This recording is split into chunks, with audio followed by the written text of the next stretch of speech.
Bienvenue sur notre chaîne. Nous sommes ravis de vous compter parmi nous. Pour ceux qui nous visitent pour la première fois, notre mission est de partager des témoignages chrétiens authentiques de personnes du monde entier.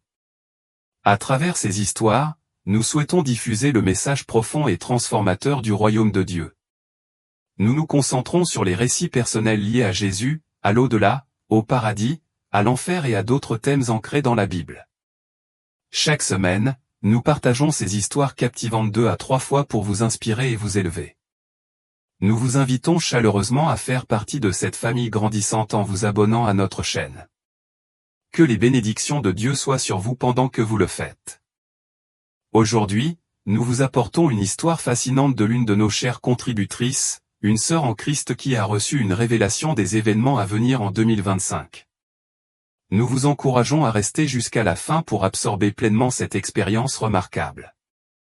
Maintenant, commençons par partager son témoignage tel qu'il nous a été envoyé. Salutations, monsieur. Je m'appelle Rie et j'aimerais partager avec vous une expérience de mort imminente survenue le 9 juin 2023. Tout a commencé alors que je descendais un escalier. Soudain, mon pied a glissé et je suis tombé. Le monde autour de moi semblait devenir flou alors que je trébuchais, mon corps en proie à la douleur. Un frisson m'a parcouru, s'infiltrant dans mes membres alors que tout devenait noir. Lorsque j'ai repris connaissance, j'étais bercé dans les bras de mon mari. Il m'a soulevé avec précaution et m'a porté jusqu'à la voiture, sa voix ferme mais teintée de peur tandis qu'il murmurait des mots rassurants. Je pouvais voir la terreur dans ses yeux, l'appel silencieux pour que je m'accroche, que je reste avec lui un peu plus longtemps. Le trajet jusqu'à l'hôpital s'est étiré comme une route sans fin, chaque seconde étant lourde d'incertitude. Je sentais ses regards anxieux alors qu'il m'exhortait à me battre, à rester attaché à la vie. J'essayais de me concentrer sur sa voix, de m'en servir comme d'un ancrage à la réalité, mais un froid lancinant me serrait, implacable et glacial. Au fond de moi, je savais que je m'éloignais. La douleur me griffait, féroce et impitoyable, mais je luttais contre elle, désespéré de garder les yeux ouverts et mon cœur battant. Pourtant, à chaque instant qui passait, je pouvais sentir l'attraction de quelque chose de plus puissant, la mort, qui se rapprochait, qui pesait sur moi avec sa froide inévitabilité. Plus nous roulions vite, plus je sentais une poigne glaciale m'encercler, arrachant la vie de mon corps. Ma respiration devenait courte, superficielle, et ma vision commençait à se brouiller. J'avais l'impression que mon essence même était siphonnée, et que la présence de la mort se rapprochait, ténébreuse et inflexible. Chaque battement de cœur devenait plus faible, chaque halètement plus tendu. Je savais que le temps était compté. Et puis, soudain, un profond silence m'envahit. Les bords tranchants de la douleur s'adoucirent et disparurent, remplacés par une sensation inexplicable de calme. Je me retrouvais à regarder mon propre corps, pâle et vulnérable, affalé sur le siège passager. Les cris frénétiques de mon mari semblaient résonner de loin, étouffés et détachés. Une prise de conscience s'installa en moi avec une sérénité inattendue, mon âme s'était séparée de mon corps. Je n'étais plus confiné par le poids de la chair. Je m'assieds à côté de moi, suspendu dans un silence éthéré, observant tout se dérouler comme si j'étais une observatrice de ma propre vie. Je tournai mon regard vers mon mari, qui n'arrêtait pas de jeter des coups d'œil à mon corps insensible, ses yeux écarquillés de panique et des larmes ruisselant sur son visage. Sa bouche bougeait dans des prières silencieuses et désespérées alors qu'il me demandait de rester consciente, de continuer à me battre. Il faisait tout ce qui était en son pouvoir pour me garder avec lui, son espoir s'accrochant à chaque seconde qui passait. Et puis, en un instant, le bruit autour de moi ou le ronronnement du moteur de la voiture, le souffle du vent et la voix frénétique de mon mari s'estompa, englouti par un silence profond et total. Soudain, je me retrouvais dans un endroit différent de tout ce que j'avais connu jusque-là. C'était comme si j'avais été transporté dans un royaume entièrement nouveau, une dimension qui semblait séparée de tout ce qui m'était familier sur Terre. Cet endroit était d'une beauté époustouflante, rayonnant d'une pureté qui semblait saturer l'air lui-même. Les couleurs étaient indescriptiblement vives, plus brillantes que toutes les teintes que j'avais jamais vues, et le ciel au-dessus de moi s'étendait dans une nuance de bleu incroyablement parfaite. Un sentiment de paix m'enveloppa, plus profond et plus englobant que tout ce que j'avais jamais ressenti. Il n'était pas seulement autour de moi, il semblait s'élever du sol sous mes pieds et se répandre dans chaque partie de moi. La sérénité était presque tangible, me remplissant d'une joie silencieuse qui faisait taire les derniers murmures de ma douleur terrestre. Je ne pouvais m'empêcher de me demander si c'était le paradis. C'était divin, mais pas de la manière dont je l'avais toujours imaginé. Dans mon esprit, le paradis avait toujours été un lieu de portes dorées, de lumière rayonnante et de sons de chœurs angéliques emplissant l'air. Mais ici, la beauté était plus discrète, imprégnée d'une élégance à la fois simple et parfaite. Il n'y avait pas de porte ou de chœur resplendissant, mais plutôt un calme profond et serein qui résonnait de paix. Le doute persistait au fond de mon esprit, m'empêchant d'appeler cet endroit le paradis. Tout ce que je savais, c'est que je me trouvais dans un royaume au-delà de toute compréhension, un endroit qui semblait extraordinaire et sacré d'une manière que les mots ne pourraient jamais décrire. Au loin, j'ai remarqué un rassemblement de personnes assises sur l'herbe luxuriante et vibrante. Leur attention collective était concentrée sur une seule silhouette debout parmi eux. L'homme était vêtu de blanc et sa présence rayonnait d'une autorité sereine mais imposante.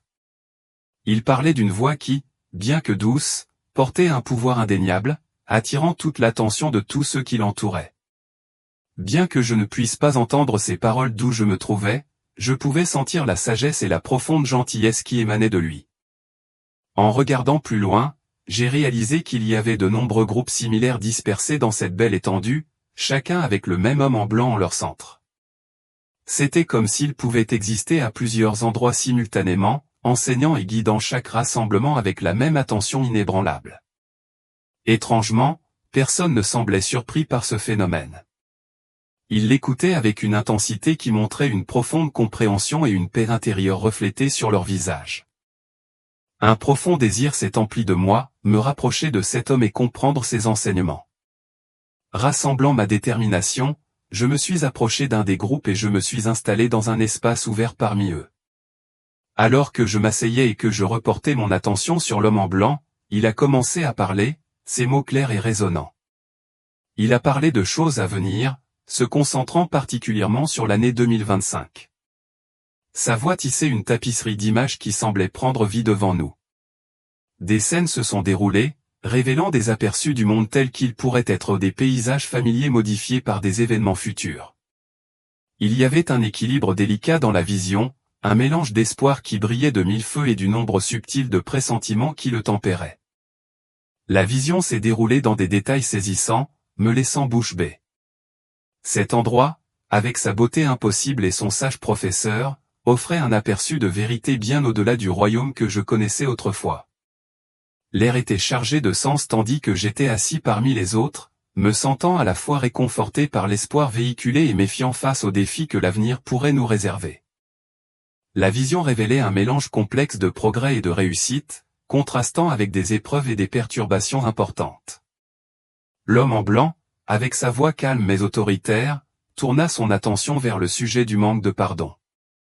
Il parla de 2025, une année où le fait de garder rancune que ce soit envers la famille, les amis, les collègues ou d'autres aurait de graves conséquences. L'esprit de la mort jettera une longue ombre, dit-il solennellement. Il viendra sur ceux qui portent le poids du manque de pardon et de l'amertume dans leur cœur. Alors que ces mots résonnaient dans l'air, des scènes saisissantes se déroulèrent devant nous. J'ai vu des familles brisées par un chagrin profond, leurs maisons imprégnées d'une atmosphère de perte insupportable. La vision peignait des images de conjoints pleurant le décès inattendu de leurs partenaires et de communautés se rassemblant lors de cérémonies solennelles pour enterrer des êtres chers partis trop tôt. Au milieu des scènes de deuil déchirantes, j'ai remarqué les visages d'individus brillants, des scientifiques sur le point de faire des découvertes révolutionnaires, des médecins talentueux, des artistes novateurs et des dirigeants influents. Chacun d'entre eux avait été enlevé brutalement, leur vie avait été écourtée et leur immense potentiel n'avait pas été exploité.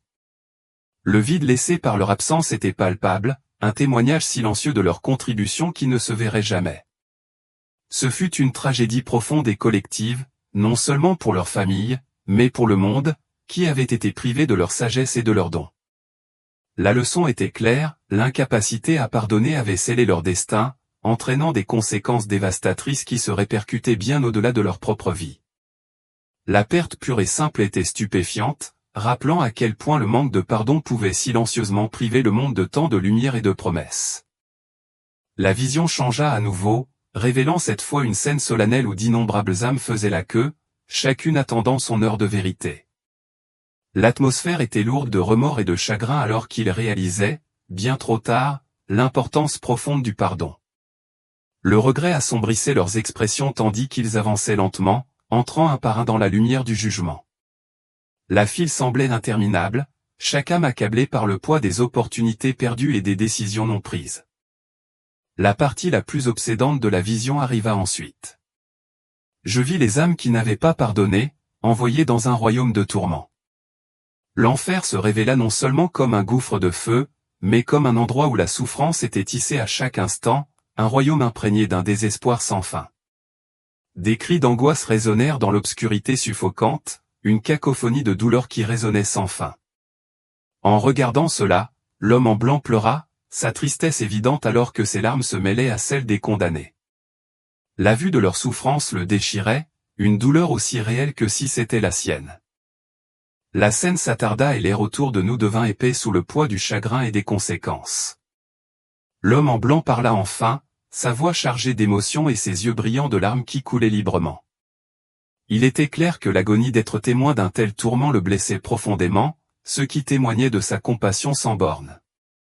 Sa tristesse ne concernait pas seulement les condamnés, mais aussi les innombrables occasions de pardon et d'amour qui avaient été manquées, les vies consumées par l'amertume et la haine. Avec une profonde tristesse et un sentiment d'urgence, il a commencé à parler d'amour, en particulier de l'importance sans pareille d'aimer Jésus. Il a expliqué que le véritable amour pour Jésus est plus qu'un simple sentiment, il transcende toutes les autres formes d'amour. Il exige l'altruisme, la libération du ressentiment et une compassion sans bornes. Aimer Jésus signifie non seulement reconnaître ses enseignements, mais aussi les vivre, laisser son esprit imprégner chaque action. Cela signifie abandonner la rancune, accueillir les autres à bras ouverts et incarner une vie qui reflète son amour divin. Ce type d'amour exige du courage, une volonté de pardonner même lorsque c'est difficile, et un dévouement à refléter sa grâce dans nos interactions quotidiennes. Alors qu'il parlait, une prise de conscience soudaine et puissante m'a envahi, cet homme en blanc était Jésus. Cette prise de conscience m'a submergé comme une vague, emplissant tout mon être d'émerveillement et de profond respect. Tout l'autorité calme, la sagesse profonde, la compassion qui transparaissait dans ses paroles, et même les larmes silencieuses qu'il versait avaient maintenant un sens parfait. Je me tenais en présence du Fils de Dieu, l'incarnation vivante de l'amour divin, de la grâce et du pardon. Cette reconnaissance m'a laissé sans souffle, un moment sacré que je n'oublierai jamais. Après ces profondes révélations sur les événements de 2025, j'ai remarqué qu'un autre groupe se formait à proximité, les yeux fixés intensément sur Jésus. Attiré par un mélange de curiosité et d'un sentiment d'urgence tenace, je me suis retrouvé à me diriger vers ce nouveau rassemblement. Mon cœur s'est accéléré d'impatience alors que je m'installais parmi eux, désireuse d'en apprendre davantage et de comprendre quelles autres vérités pourraient être révélées. Jésus a recommencé à parler, sa voix résonnant dans la foule avec un mélange de force et de tristesse. Cette fois, il a parlé des années 2026 et 2027, dévoilant des visions encore plus troublantes qu'auparavant. Sous mes yeux, une série de scènes saisissantes et déchirantes se sont déroulées. J'ai vu le monde en proie à des catastrophes naturelles qui ont laissé des paysages fracturés et meurtris. Des guerres ont éclaté dans les nations, déchirant des communautés et semant le chaos partout où elles se sont propagées. La souffrance était palpable, la peur et l'angoisse étaient gravées sur les visages des gens qui luttaient pour survivre au milieu de sociétés en ruine. Les images de familles séparées par des conflits, de villes consumées par le désespoir et le sentiment omniprésent de terreur qui planait sur le monde étaient déchirants à voir. Le silence autour de nous était lourd tandis que Jésus continuait, son visage reflétant une profonde tristesse face à la souffrance mise à nu. Pourtant, même au milieu de ces visions sinistres, il y avait un sens dans sa présence, un rappel que même dans les moments les plus sombres, il y avait un message à trouver, un appel à revenir à l'amour, à la compassion et au pardon qu'il incarnait. Dans ces visions poignantes, les conséquences d'un manque de pardon et d'un égoïsme persistant sont apparues clairement. Au milieu des images de troubles, la voix de l'homme en blanc s'est élevée au-dessus du chaos avec un appel puissant et urgent à la repentance. Il a supplié tout le monde de se détourner de ses péchés, de se libérer des chaînes du ressentiment et d'embrasser une vie remplie d'amour et de compassion. Son message était inébranlable, l'avenir pouvait être remodelé si les gens écoutaient et répondaient. La voie de la rédemption était pavée d'actes de pardon, d'humilité et d'un retour sincère à une vie en accord avec les enseignements divins. Alors que j'assimilais le poids de ces paroles, un sentiment écrasant de responsabilité m'a envahi. Je savais que je devais transmettre ce message urgent de pardon à mes frères chrétiens. Les visions ne laissaient aucun doute sur le fait que ceux qui s'accrochaient à la colère, à la rancune et à l'amertume subiraient de terribles conséquences. Le pardon n'était pas seulement important, il était essentiel à la survie. Le temps de la réconciliation était venu, avant que l'esprit de mort et de désespoir ne fasse ses victimes. Les membres de la famille, les amis, les collègues et même les étrangers qui nous avaient fait du tort tous avaient besoin d'être pardonnés, afin que nous puissions être libérés du sombre sort qui attendait les impénitents. Les avertissements pour 2025 restaient vivants et imposants dans mon esprit. Dieu m'avait montré les conséquences catastrophiques du manque de pardon, des familles accablées de chagrin par la perte soudaine d'êtres chers, des individus brillants et talentueux dont l'esprit et les contributions auraient pu façonner l'avenir fauché avant leur temps, et des âmes condamnées à souffrir dans l'au-delà. L'esprit de mort n'épargnerait personne qui portait dans son cœur du ressentiment et de la haine. Ce n'était pas une menace lointaine mais une réalité urgente qui se profilait à l'horizon. L'année 2025 sera une période de jugement, et les choix que nous ferons maintenant traceront le cours de notre destinée. En tant que chrétiens, il était de notre devoir sacré d'écouter cet avertissement, de nous repentir et de vivre une vie qui incarne les enseignements de Jésus. Le besoin d'agir était immédiat, l'appel était clair. Soudain, j'ai senti une présence à mes côtés, douce mais indéniablement puissante. Jésus, l'homme en blanc, s'est approché de moi avec une autorité sereine. Ses yeux étaient remplis d'une gentillesse indescriptible qui atteignait profondément mon esprit, mais il y avait aussi une gravité dans son regard qui parlait de l'importance de ses paroles. Lorsqu'il parlait, sa voix était douce mais portait une clarté et une force qui pénétraient le cœur même de mon être. Jésus m'a regardé avec des yeux pleins de compassion et de détermination, et il m'a demandé de retourner sur terre avec une mission, devenir un prédicateur et un porteur de ses enseignements. Le but était sans équivoque clair, partager son message urgent d'amour, de pardon et de repentance avec tous ceux qui l'écouteraient. Il ne s'agissait pas seulement d'une tâche, mais d'un appel divin, qui comportait à la fois une grande responsabilité et une immense importance. Soudain, la beauté sereine du royaume commença à changer, s'estompant doucement comme si j'étais attiré par une force invisible. La paix qui m'entourait commença à se dissoudre, remplacée par les sons et les sensations familiers de la chambre d'hôpital. Je me sentis tiré en arrière, et le calme éthéré céda la place à la dure réalité de mon environnement. Mes yeux s'ouvrirent lentement, et je me retrouvai allongé sur un lit d'hôpital, la luminosité stérile de la pièce me pressant. Le visage de mon mari était là, planant au-dessus de moi, gravé de rides d'inquiétude et de soulagement alors qu'il réalisait que j'étais revenu vers lui. La douleur physique revint, vive et indéniable, mais elle était secondaire par rapport au poids qui pesait désormais sur mon cœur. Alors que j'étais allongé là, l'ampleur du voyage que je venais de vivre s'installa dans mon âme. C'était comme si je pouvais encore ressentir les échos de ce lieu divin et la gravité de ce dont j'avais été témoin. J'avais vu à la fois la beauté à couper le souffle et les dures réalités du royaume spirituel. J'avais appris que les conséquences du manque de pardon vont bien au-delà de cette vie, façonnant les destinées d'une manière que nous comprenons rarement. Et maintenant, j'avais avec moi une mission divine, être un messager de sa vérité, inspirer la repentance et encourager l'amour et le pardon parmi ceux qui sont encore en vie. Cette expérience m'a rendu humble et m'a permis d'en savoir plus. Elle m'a révélé une vérité profonde, nos choix, en particulier ceux liés à l'amour et au pardon, ont un écho au-delà du moment présent et dans l'éternité. Avec un cœur rempli d'un nouveau but, j'ai su que mon chemin avait changé pour toujours, marqué par l'appel à partager ce que j'avais vu et appris, pour aider les autres à comprendre que le plus grand pouvoir de la vie réside dans le pardon et la grâce qu'il apporte.